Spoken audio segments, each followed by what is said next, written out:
Hello guys, welcome back to my food heaven channel. ఈరోజు మనం దహీ బల్లే చేయబోతున్నాం. ఇది నార్త్ ఇండియన్ ఫుడ్, చాలా బాగుంటుంది. ఒకసారి ట్రై చేయండి.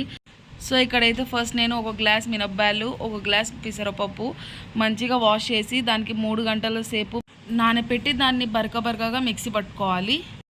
మిక్సీ పట్టిన తర్వాత సగం ముక్క అల్లం, ఉప్పు, 2 పచ్చిమిరపకాయలు కట్ చేసి వేసుకోవాలి.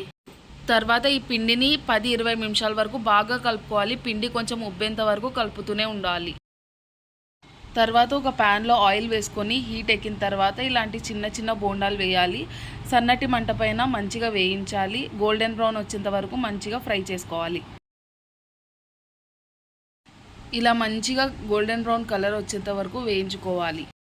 తర్వాత ఒక బౌల్ వేడి నీళ్ళు తీసుకొని దాంట్లో కొంచెం ఉప్పు, కొంచెం హింగ్ వేసుకోవాలి.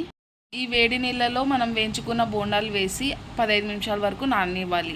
తర్వాత వేరే బౌల్ తీసుకొని ఒక కప్పు పెరుగు, 1 టీ స్పూన్ చక్కెర, 1/2 టీ స్పూన్ బ్లాక్ సాల్ట్ వేసుకొని మంచిగా కలుపుకోవాలి.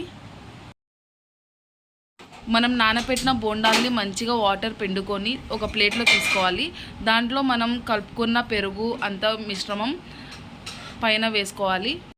తర్వాత దీనిపైన గ్రీన్ చట్నీ, రెడ్ చట్నీతో గార్నిష్ చేసుకోండి. ఒక అర్ధగంట సేపు ఫ్రీజర్లో పెట్టుకుంటే రెడీ అయిపోయిందంటే మన దహీ బల్లే. ఇది చాలా బాగుంటుంది. ఒకసారి ట్రై చేయండి. వీడియో నచ్చినట్టయితే సబ్స్క్రైబ్ చేసుకోండి.